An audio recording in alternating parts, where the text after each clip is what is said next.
Welcome to Cleopatra, Queen of Egypt.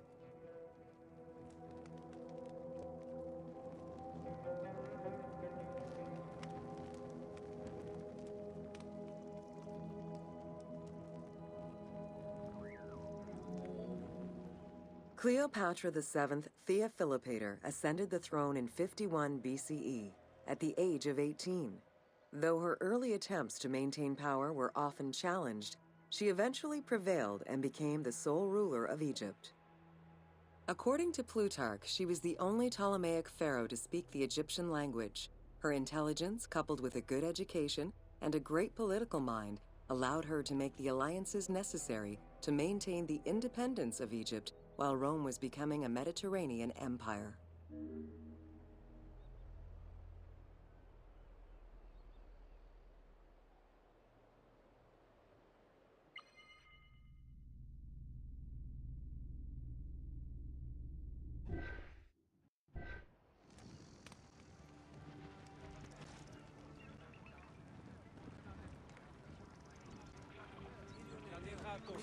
Επίσης, μεταξύ των μερικιών, για την οργή Θεών παράσχεται.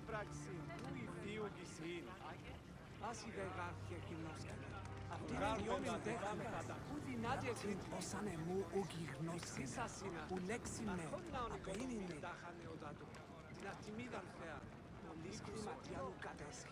Τι βιβλέτε εκλέε, εγωιστήστε μέγας, Τάλας, δυστυχήστε και Ξίσασινα, ανεσχέντων την γειτονίων, asi vegachia gymnostica. Αυτήν εγκυόμιν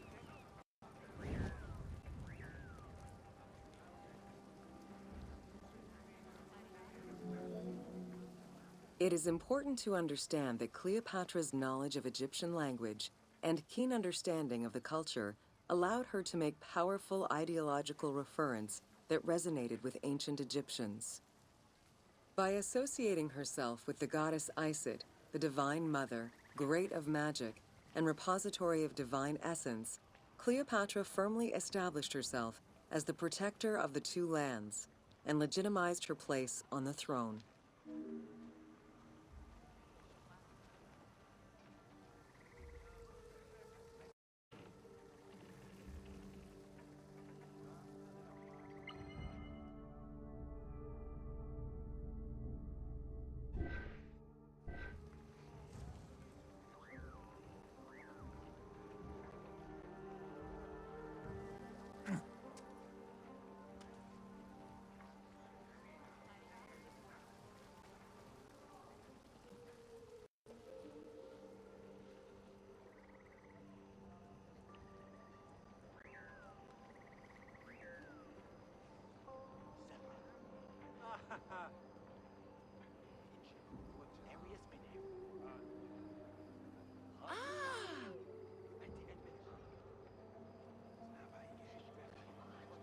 Ach.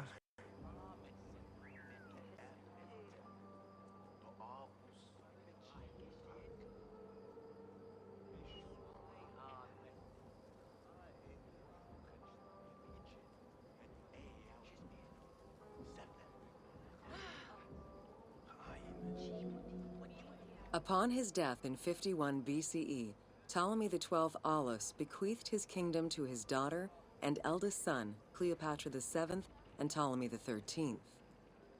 As was custom, the siblings were married. His sister wife, 17.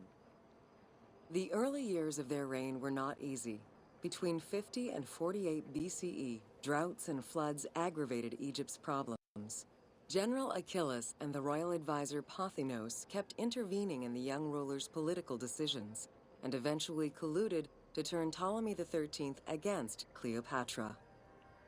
By 48 BCE, Cleopatra was in exile.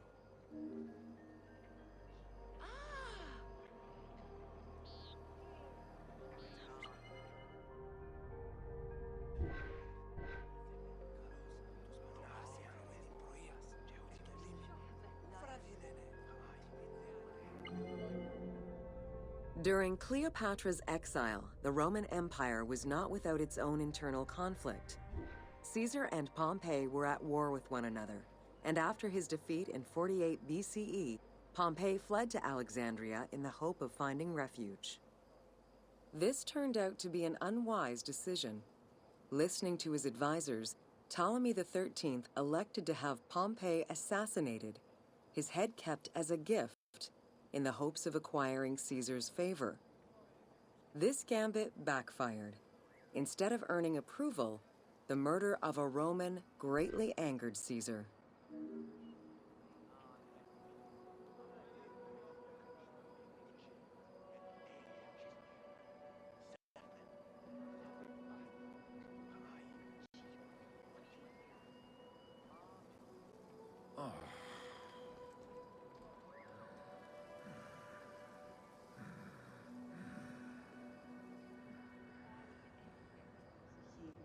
Χάρης αγαθότης, χαίρετε τα του οίκου σου.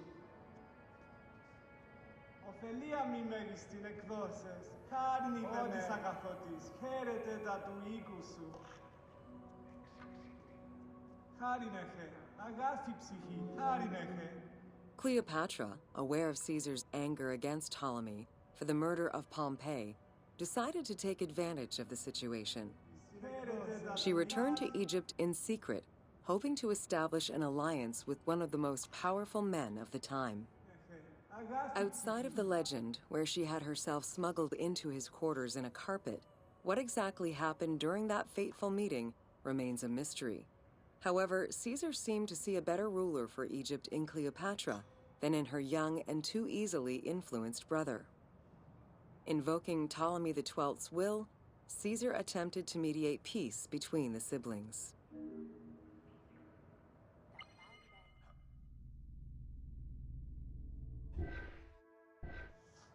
Πού πείθεστε, Ωφελία μη μέγιστην εκδόσες, χάριν είδενε. Την Αρτιμίδαν θέα. Πολλής και ματιάνου κατέσχε. Τι βουλέτε Ωφελία μη μέγιστην εκδόσες, χάριν είδενε. Νόθησε αυτόν και δίας μεγαλόθυμος έστε εσύ. Καλώς έχει. Τα πάντα ρέει και ουδέν ακίνητον με. Ptolemy XIII was enraged by the turn of events, and his advisors were none too happy to see Cleopatra return. Urged on by General Achillas and Pothinos, the young pharaoh plotted against Caesar and Cleopatra, resulting in the siege of Alexandria in 47 BCE. It was in March 47 BCE that Caesar defeated Ptolemy XIII's forces. The young pharaoh drowned in the Nile after having fled the battlefield. With her opponents dead or powerless, Cleopatra married her other much younger brother, Ptolemy XIV, and finally claimed the throne of Egypt for good. The end of the Alexandrian War also cemented the romantic and political alliance between Cleopatra and Caesar. Θεός του Νέπτου δεν αγαπά. Ο τάλας τον υποδεσπότηταν τε μάλλον. Ω της αγαθότης, χαίρετε τα του οίκου Ω σου. ανε αγαθέ, ου μόνον Αθήνα θέει, αλλά χείρα κίνη. Ευχαρίνε. Χάριν Χάριν έχε, έχει αγάθη ψυχή, χάριν Χάριν έχε. έχει. Νόθησε αυτόν και δίας μεγαλόθυμος έστε εσύ. Ωφέλεια μη μεγίστην εξέδωσες. Χάριν Ήλπισες ιδέν. Θεέ μου ο άντρες, όμως Θεά βοηθήσει ημάς ως ει πράτη. Χρία απολαμβάνεις. Χάριν έχει αγαθή ψυχή. Χάριν έχει. Ω ανε αγαθέ, ου μόνον Αθήνα θέει, αλλά χείρα κίνη. Ω της αγαθότης, χαίρετε τα του οίκου In σου. June of 47 BCE, Cleopatra gave birth to a son, whom she called Caesarion. Caesar did not accept the boy as his heir, choosing instead his nephew Octavian. Nonetheless, on his return to Rome, Caesar invited the queen and her brother husband to stay in the city.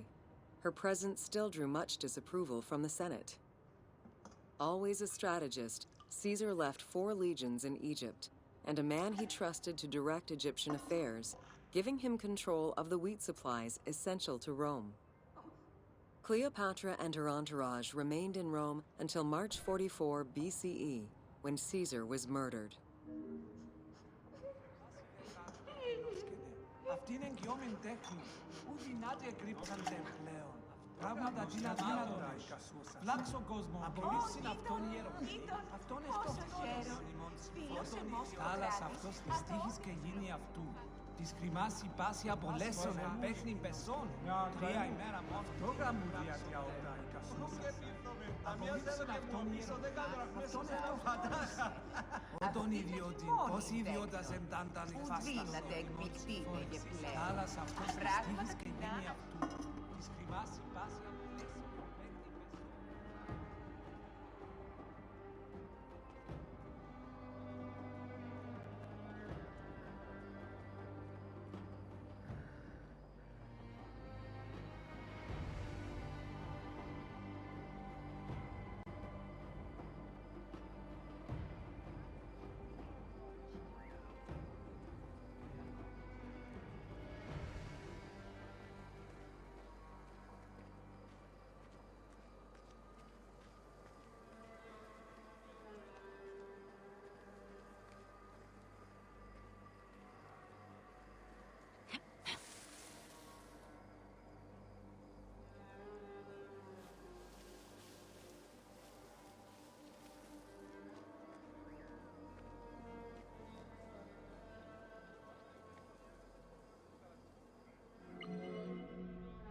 Caesar's most faithful ally, Mark Antony, often visited the Queen of Egypt during his stay in Rome.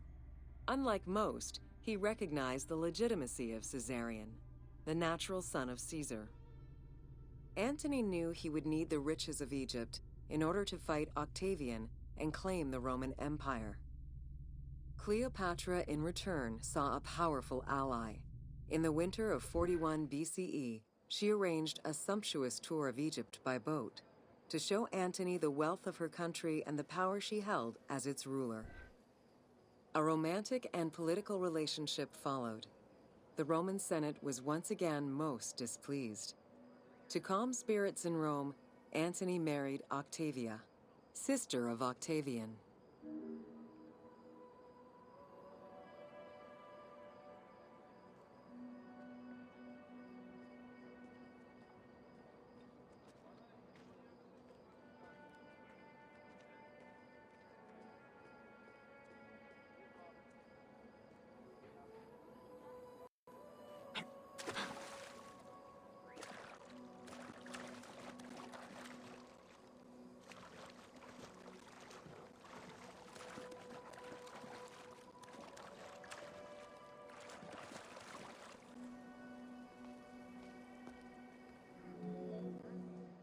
Despite his marriage to Octavia, Antony remained Cleopatra's lover, and she gave birth to their children. Cleopatra increased her kingdom's territory and started a political propaganda alongside her lover in Egypt and beyond. She hoped to create a Ptolemaic federal empire with Alexandria at its center. Antony eventually repudiated his Roman wife for the Egyptian queen, much to the dismay of the Roman elite. However, while Mark Antony focused on Egypt, Octavian carefully gained military and political ascendancy over him in Rome.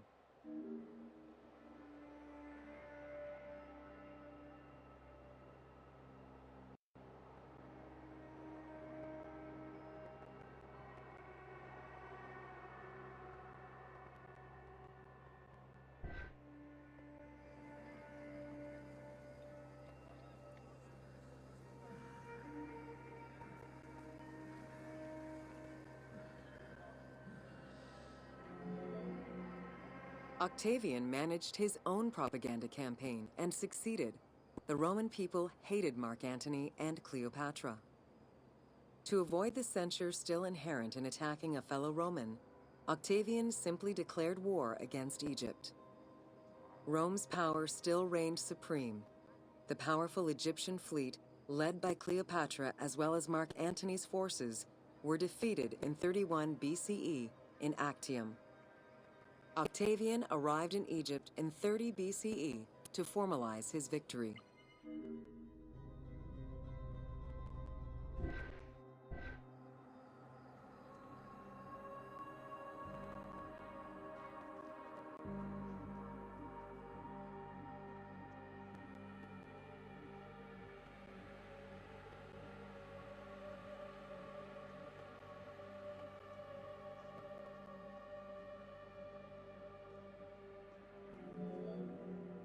The following events remain difficult to confirm due to the many versions and legends around them. It is believed that after hearing a rumor about Cleopatra's suicide, Mark Antony committed suicide himself. He was brought to the Queen as he slowly passed away. Knowing that Octavian would have her chained and paraded through Rome in defeat, Cleopatra planned her own suicide. She most likely killed herself with arsenic, though admittedly, the version where she uses an asp to deliver a fatal bite may be considered more dramatic. What happened to the body of Cleopatra is still a mystery.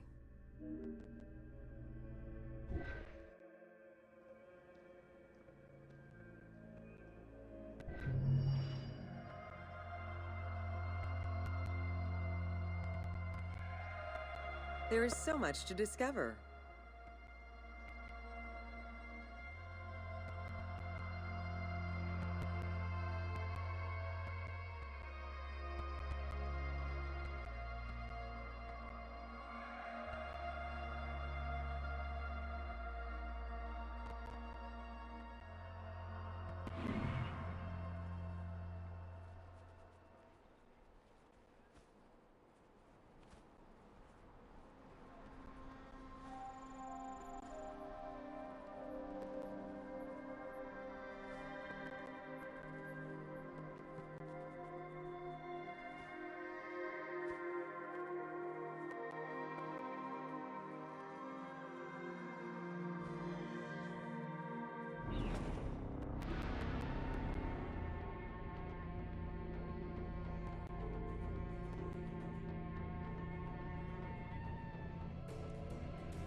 Welcome to the Siege of Alexandria.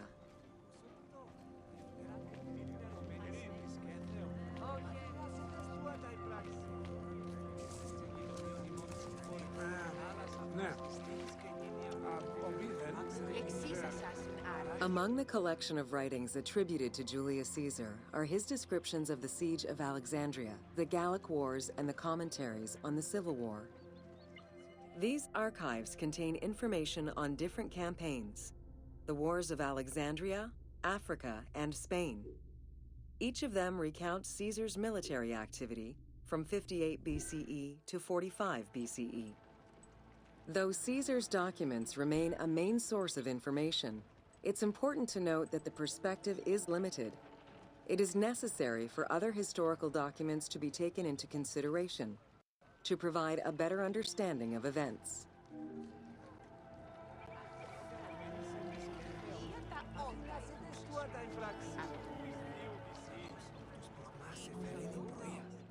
The Siege of Alexandria closely relays the events of the Civil War that led up to the event and describes how Caesar was besieged in the palace of the Ptolemies. Other ancient authors have left equally valuable and sometimes contradictory information.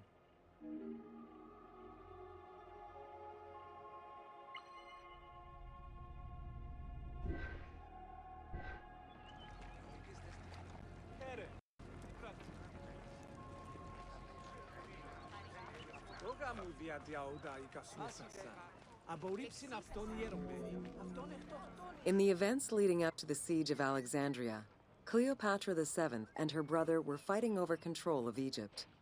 Young King Ptolemy XIII's regent, Pothinus, had firm control over the young pharaoh, and an outmaneuvered Cleopatra soon went into hiding. This set the stage for Pompey's arrival in Alexandria. Having lost his battle against Caesar in 48 BCE, the Roman general turned to his allies, the Egyptians, for safe harbor. But on the advice of Pothinus, Ptolemy XIII had Pompey assassinated in the hopes of earning Caesar's favor. This would turn out to be a most unfortunate decision.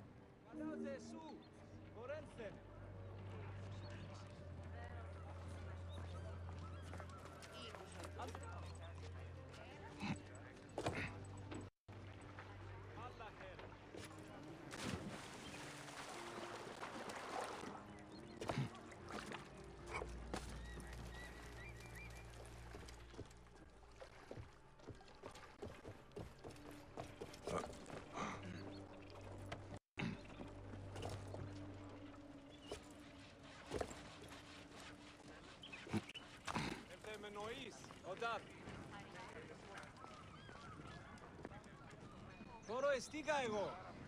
Σίγα μία ρημνίχκε.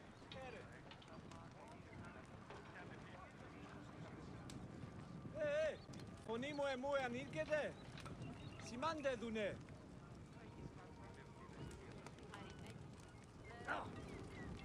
Δυνάστη ακούσιν. Upon his arrival in Alexandria, Caesar was presented with Pompey's head.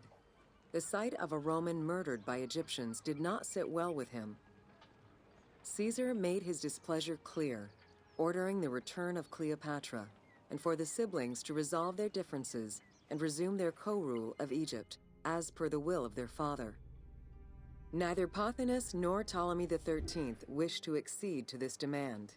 While doing his best to aggravate Caesar, Pothinus secretly plotted against the Roman ruler and sent word for Egyptian general Achillas to bring his 20,000 men to fight on his behalf. While Pothinus plotted against Caesar, Cleopatra made a bold move.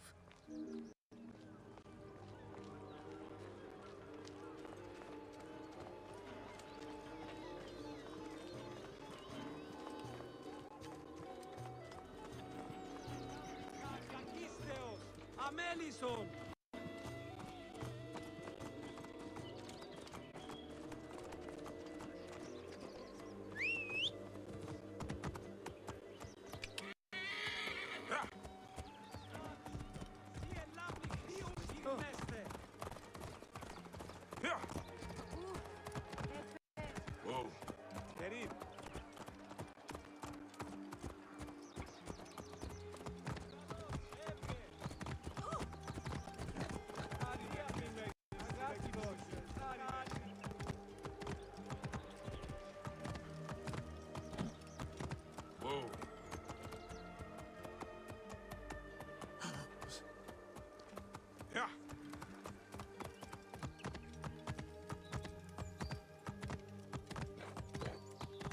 Whoa.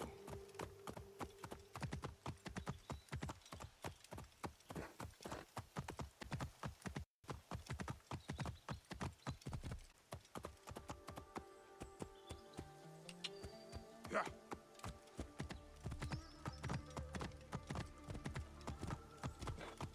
Whoa. Yeah. Yeah. Whoa.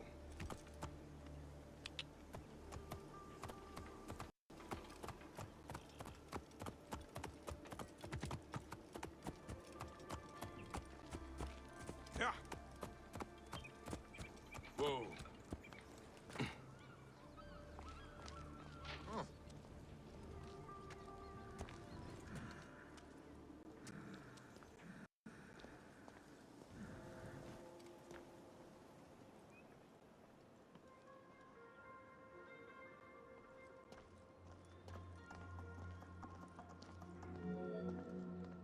There are various descriptions of the encounter between Caesar and Cleopatra. One report states that she snuck into the palace alone at night. Another account claims she was accompanied by an ally and was brought inside the palace wrapped in a carpet bag. Though exactly what happened at this fateful meeting is up for debate, what is known is that Cleopatra met with Caesar and earned his approval. Pothinus and Ptolemy XIII were most vexed with this turn of events.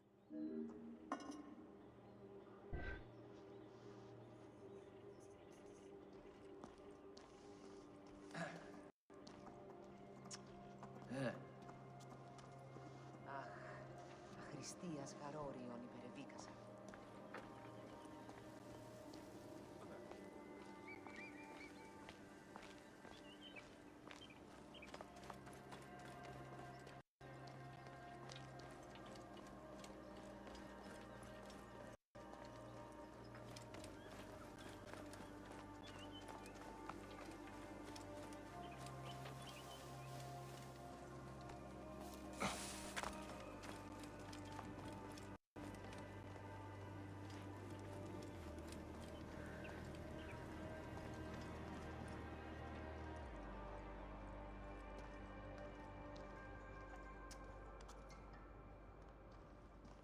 Θεοί μακαρίζουσι. Αχ, Ω, τα τύχαν.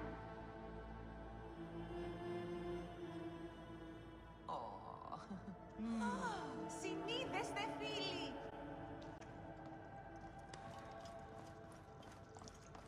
Αυτό γαμούδια διαογά. Απορρίψην αυτόν η With Cleopatra finally present, Caesar chose to act as mediator between the siblings in the hopes of a peaceful resolution. It did not take long for things to sour. During a banquet given to celebrate the reconciliation, there was an assassination attempt on Caesar. It was the Roman leader's own barber who thwarted the attack. Once it was revealed that the king's regent, Pothinus, had ordered the attack, Caesar had him executed. He then placed the young king under guard. Πράγματα τι να δύνατον. Βλάξω κόσμο και δεστή. Υπουσούν τούτο. Ήξεραν τούτο. Δευτέραν δε και τρίτην ερωμένη σε επισκέψη. Συνάσια νεσού εσύν να οικοδομήν Τι τα θα λάβα πράξει. Τώρα είστε στην γειτονία ημών συμφόρη.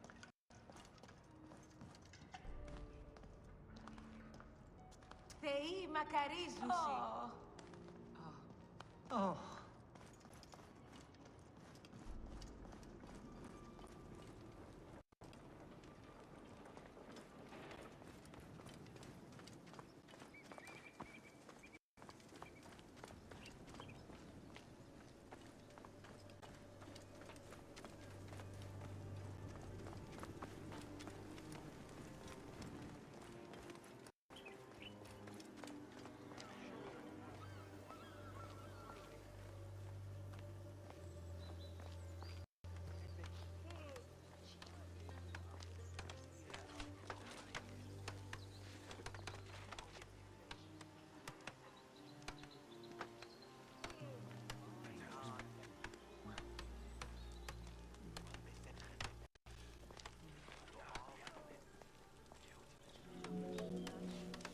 Caught within the palace with roughly 4,000 troops, and with the knowledge that the arrival of enemy forces was imminent, Caesar sent for help from Syria, Rhodes, and Cilicia.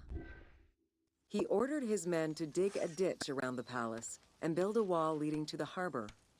This would ensure Caesar's access to the sea.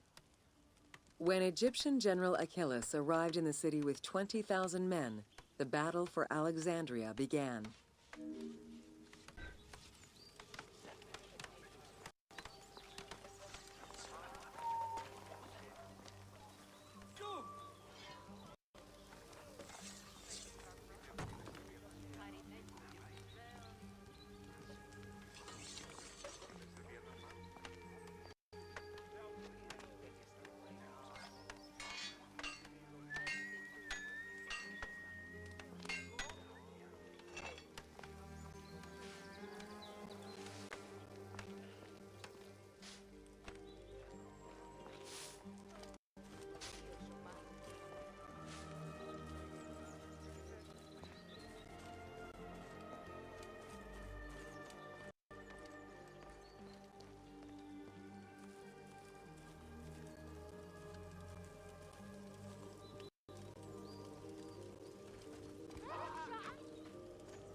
With so few men at his disposal, Caesar could not risk a battle just yet. He sent ambassadors to Achilles in the name of Ptolemy to propose a truce. Knowing that the orders did not come from the young king, and angered by the pharaoh's imprisonment, Achilles had the messengers assassinated. With Caesar confined within the palace, Achilles positioned his troops around the city. Skirmishes broke out throughout the streets of Alexandria and went on for several days and nights. Though they were outnumbered, Caesar's men were able to hold the enemy back. This prompted Achilles' next move: capture the Roman fleet stationed in the harbor.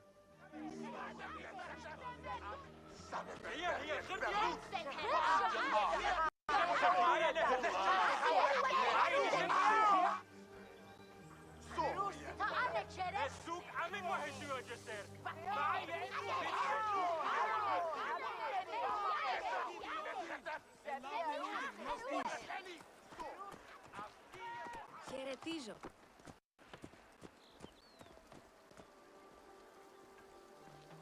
Βλάξ, σι ελάβνη χρήου γίγνεστε.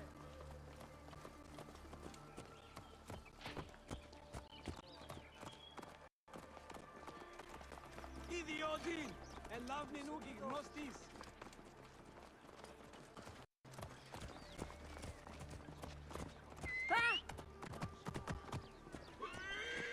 Αμάξα ελάβνης κακίστεως, αμέλισσον.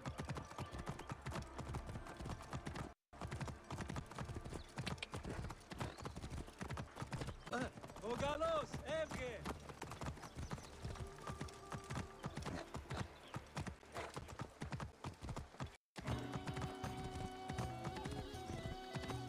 Whoa. Σι ελάβνη χρήου γίγνεστε.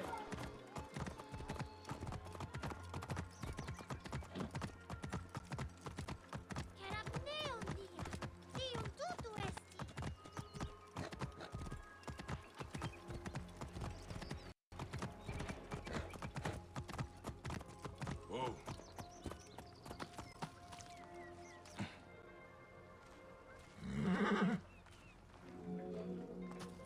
Although the palace offered protection, losing the port meant the end of help and supplies. Caesar knew he had to protect the fleet.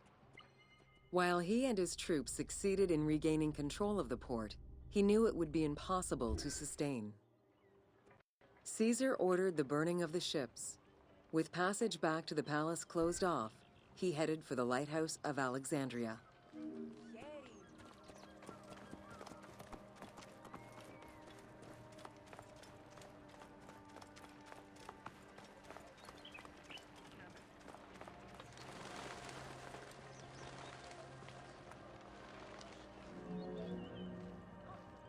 Fighting their way through the Egyptian troops, Caesar and his men eventually reached Pharos Island. There, they took refuge within the lighthouse. With easy access to the open sea, Caesar was able to send messages to his allies requesting reinforcements and more supplies. The island fort also allowed him to control access to the harbor by relying on chains used by the Egyptians to control ship traffic to and from Alexandria's docks.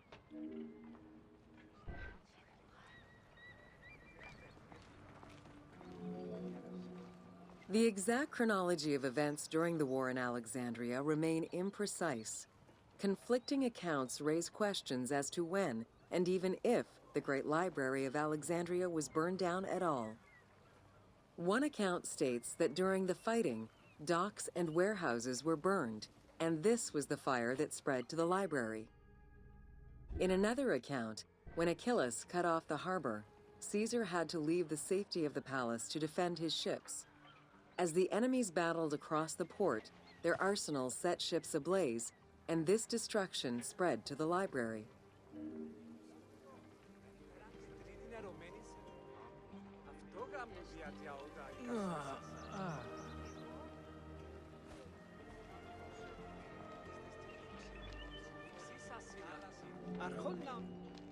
In either case, the Great Library was not completely destroyed.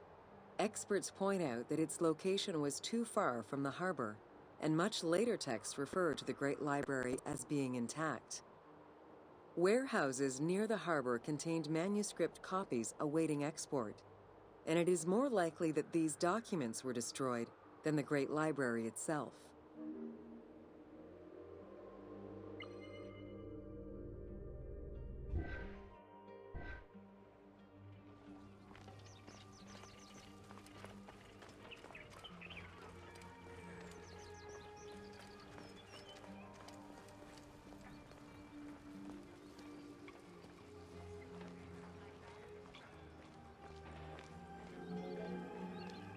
The destruction of the Great Library may have been due to a number of fires over the ages. Its end was probably closer to the 4th century CE, when the Christian Emperor Theodosius I ordered the closure of all pagan temples. While some documents survived after being moved away, it remains unclear just what knowledge may have been lost.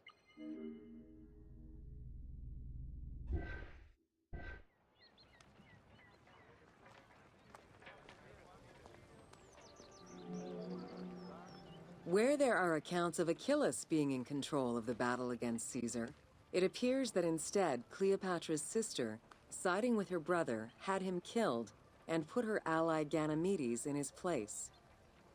Ganymedes proved a valuable tactician for the Egyptian side. It was his idea to cut Caesar's access to the harbor, thus trapping Caesar at the palace. Απολύψην αυτόν η ερωμένη. Αυτόν ευτοκτόνησε. Φιλέου πάντες. Πρώτον η Μετατιστακτήλεση. Ήκουσον τούτο. Δευτέραν και τρίτην ερωμένην σε βρισκέθεων. Μα τι να σε δεστούα τα Που μη υπράξεις. ευρύσεις. Στη γειτονίων ημών συμφόρε. Τάλας αυτός Ιδιώτην! Ελάβνην ούκ η γνώστης.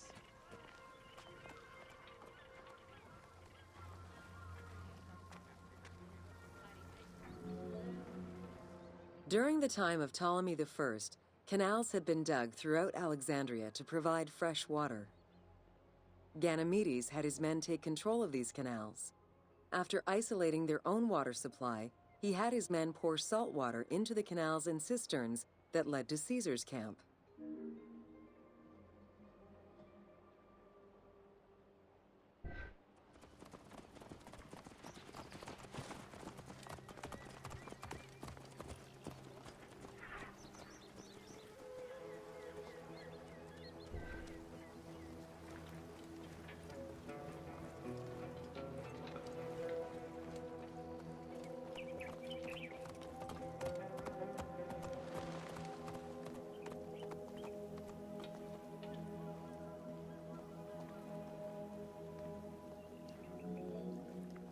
Panic erupted in Caesar's men. They wouldn't last long without fresh water. Recognizing that the porous limestone could help them, Caesar and his men dug wells to restore their water supply. Days later, the 37th Legion, comprised of Pompey's soldiers, arrived by ship. Unable to come ashore due to the winds, Caesar risked going out to meet them on the peninsula, Cape Chersonese. When the enemy learned Caesar's location, they rushed to intercept. Despite an obvious advantage for the Alexandrians, Caesar, with a Rhodian ship full of skillful sailors, emerged victorious.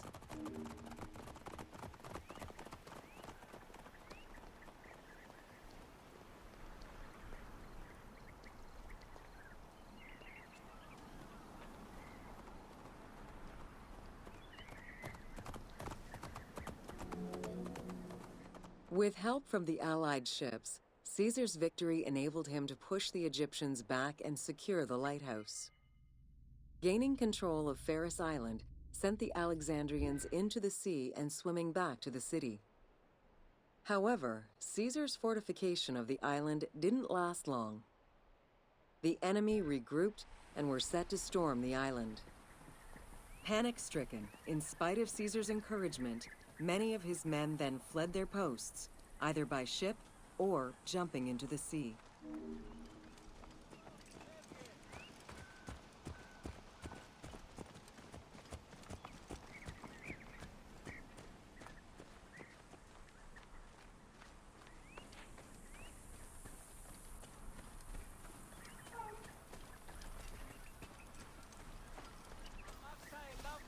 Κακίστε! Αμέλισσον!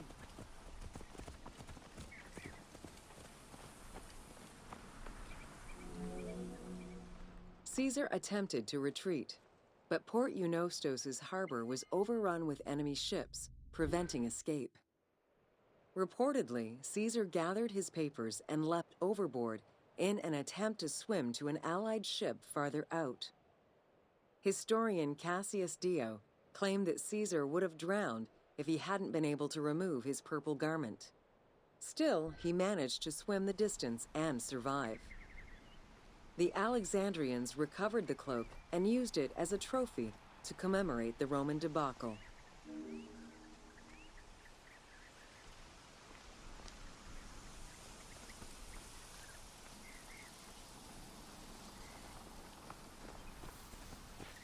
Ιδιότην!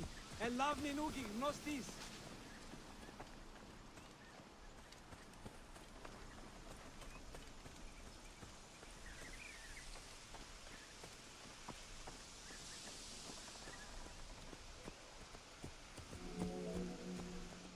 Unhappy with Ganymedes and wanting their king restored, the Alexandrians approached Caesar with a compromise. Caesar agreed to release Ptolemy XIII after entreating him to spare the kingdom and remain loyal to Rome. Once freed, however, the king defied the agreement and continued the war.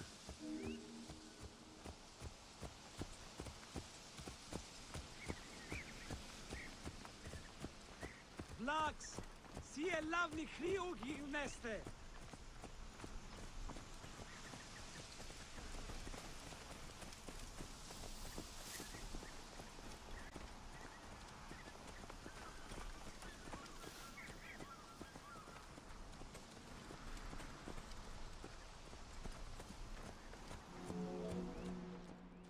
By this time, a faithful ally of Caesar's, Mithridates, arrived in Egypt, clashing with Ptolemy's troops at Pelusium. Outnumbering the enemy, Mithridates secured the region between Pelusium and Alexandria. Warned of Caesar's ally marching on Alexandria, sent his troops to prevent passage over the river.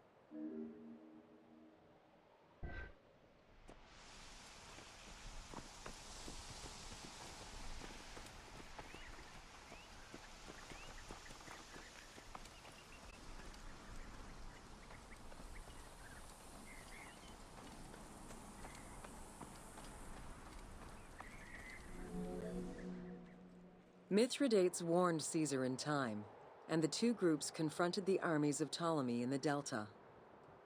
In the Battle of the Nile, the Romans gained the upper hand, sending the Egyptians fleeing. In the tumult and panic, King Ptolemy XIII drowned in the Nile.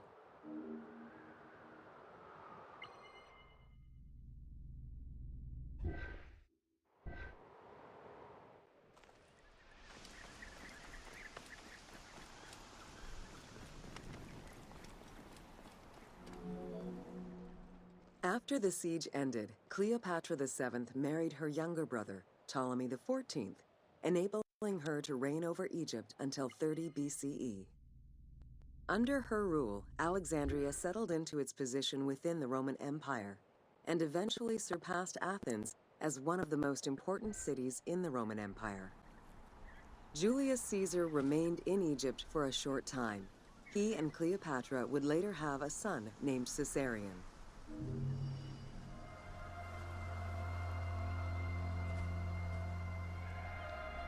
There is so much to discover.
Welcome to the Islands of Ferris.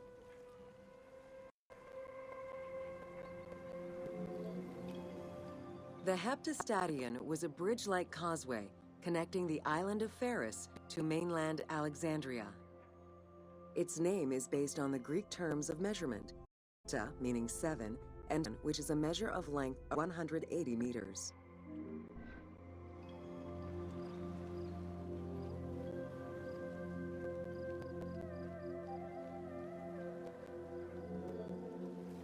Since its construction would separate the Grand Port to the east and the port of Eunostos to the west, it was designed with channels at each end. These openings allowed passage from one port to the other.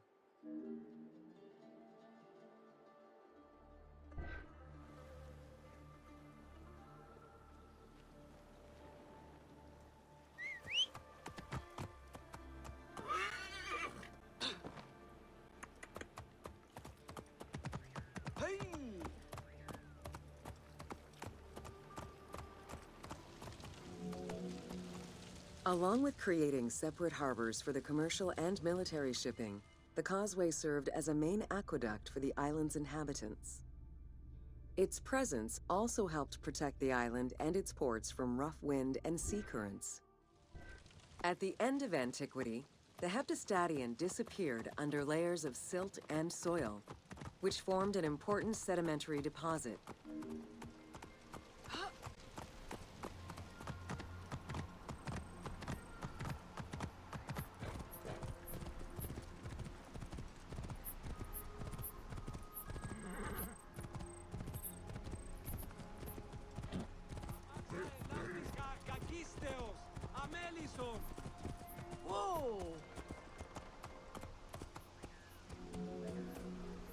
While the Serapeum was the most celebrated of the temples in Alexandria, many other temples were built within the city. Most of these structures have been completely erased over time, and there is no way to discern how many existed. However, research of ancient papyri offer tantalizing hints as to the possible location of at least some of the temples.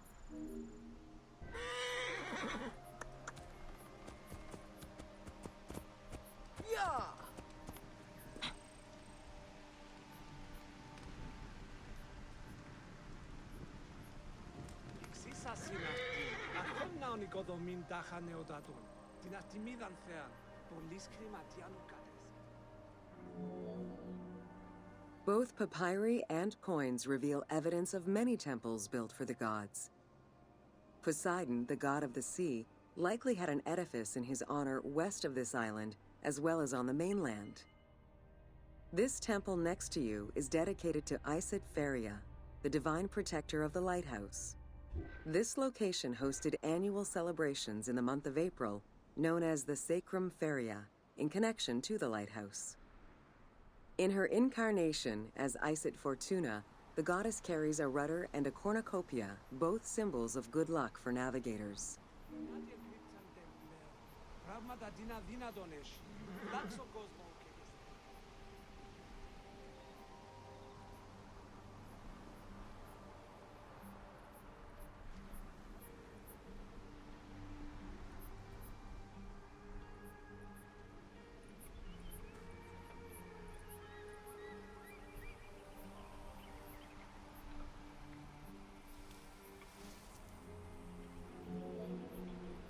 Considered one of the 7 wonders of the ancient world, the Lighthouse of Alexandria was a source of great pride for the inhabitants of the city. Construction began under Ptolemy I's reign and lasted 15 years. It was completed during his son's rule.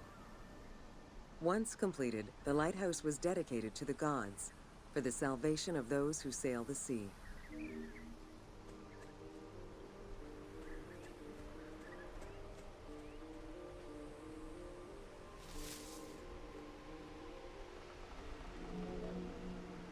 Built on the island of Ferris, the stone structure was 3 tiers set on top of one another in a step formation. The second floor consisted of an octagonal tower, and the top floor was a cylindrical tower topped by a statue. The interior provided space for staff rooms and a ramp which allowed the transport of fuel to the upper floors.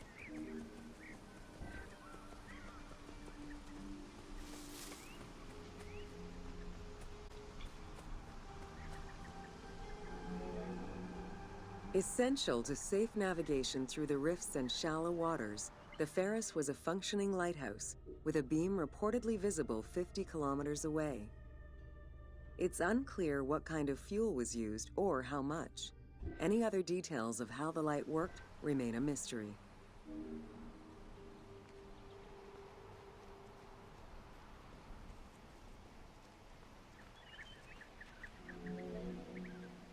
For several centuries, the Pharos was one of the highest monuments ever built by man. It measured roughly 110 meters in height, compared to the Pyramid of Giza, which was around 140 meters tall. Gradually, the structure was eroded by earthquakes and then completely destroyed in 1480 CE, when a fort was built over it. Archaeological excavations on the seabed have uncovered many blocks from the ancient building.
Πολιτήριο ελαίου. Νίξτε αυτήν εμπρός Θεέ. Welcome to Education in Alexandria. Κάθε βράδυ έχει. Πάλι είναι ιδιώτη, Βέλτιον εκελάνι. The education of young Alexandrians did not differ from the one generally dispensed elsewhere in ancient Greece. At the age of 7, the child was taken in charge by a tutor, who then became responsible for instilling an elementary education as well as good moral principles.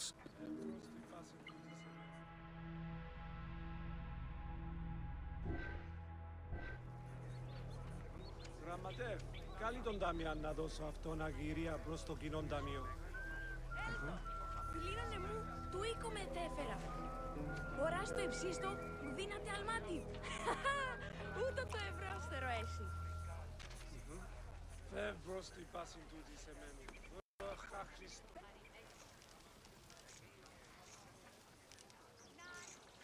Αφηρμά σου έσχο, να, έλθιν σε αποφέρει. Τι καλόν άθυρμα. Άριστα φέρ, ενίκο εμού φέρει, εμού καθέριν, ουλανθάνου. Teaching was generally done outside, in the open air.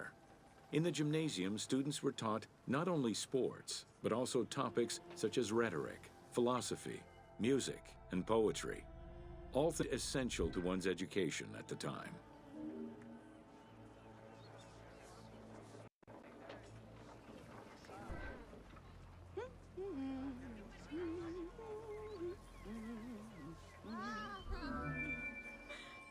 Here, both girls and boys are shown attending a class given by one of the rhetoricians of the era. The team made the choice to show both genders attending class within the context of the game world. Even though it is historically inaccurate, the team felt it was not necessary to prioritize historical sexism over inclusive gameplay.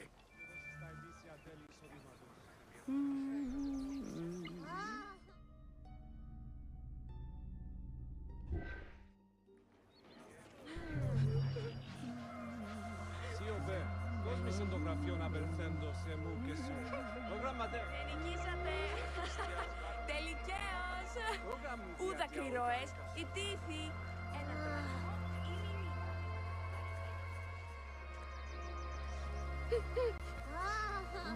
Αυτό φορέ. Δεν έφερε έξω του λατομείου τους ασκούς του χασκίδατος και να φορτωθεί επί των υποθύων. There is so much to discover. Σιωπέ, κόσμησαν το γραφείο να απελθέντο σε μου και σου. Πάλι! Εωρακά στην αυτινό.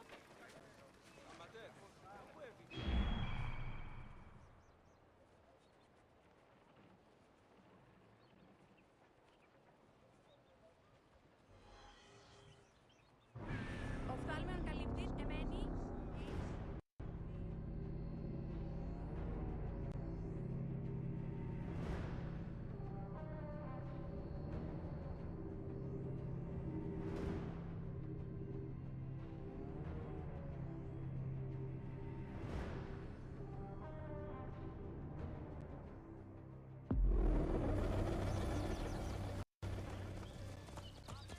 Hey!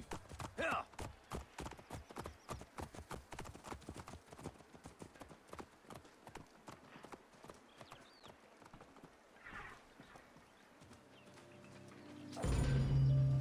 Welcome to the Moseon of Alexandria.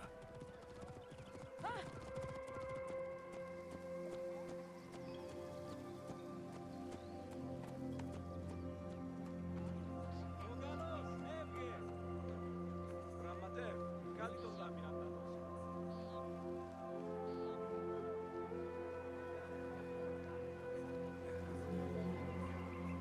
The Moseon was a sector of the city commissioned by Ptolemy I to rival Athens Academy as an institute of intellectual pursuit. Dedicated to the 9 inspiring muses, the Moseon became a great center for philosophical and scientific enlightenment. It welcomed scholars from many kingdoms, inviting them to share knowledge in literature, science, and geography.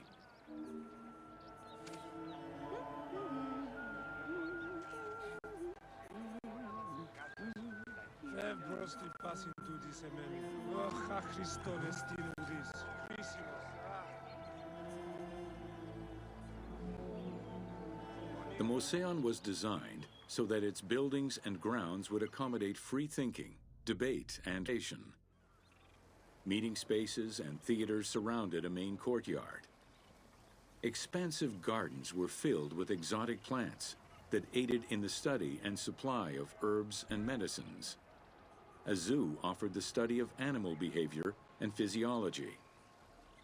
Also among the Moseon's many star attractions was its astronomical observatory.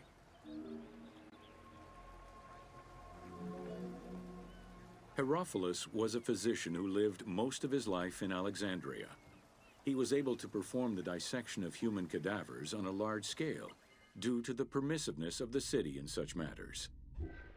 Among many other discoveries, he learned that the brain was central to the human nervous system.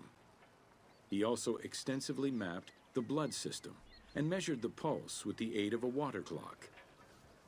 It is reported that in his thirst to understand human anatomy, he performed 600 vivisections on live prisoners.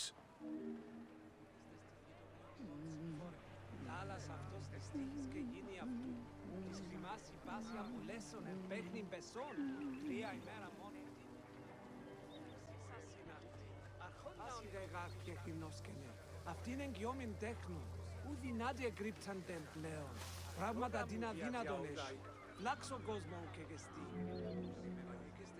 In order to be free to pursue their research, scholars were fed and housed at the Moseon at the government's expense. This freedom provided Alexandria's scholars a meeting space for intellectual pursuits and a haven for spiritual peace. Though nothing remains of the original Moseon, it lives on as the legacy of our modern museums.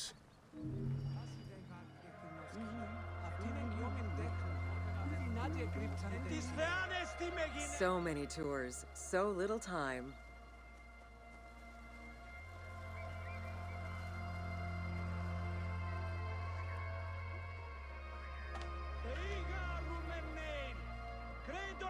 οι εξουσίοι. Λυπάρουν για αυτούς κρυμμένοι να νουν αυτόν προς δύσκον ημίνυχην. Τίουμεν, γάρου μόνο εμείστηνον σπουδοί βαίνοντες, για βραχής υπάρξε παραποδάσεως.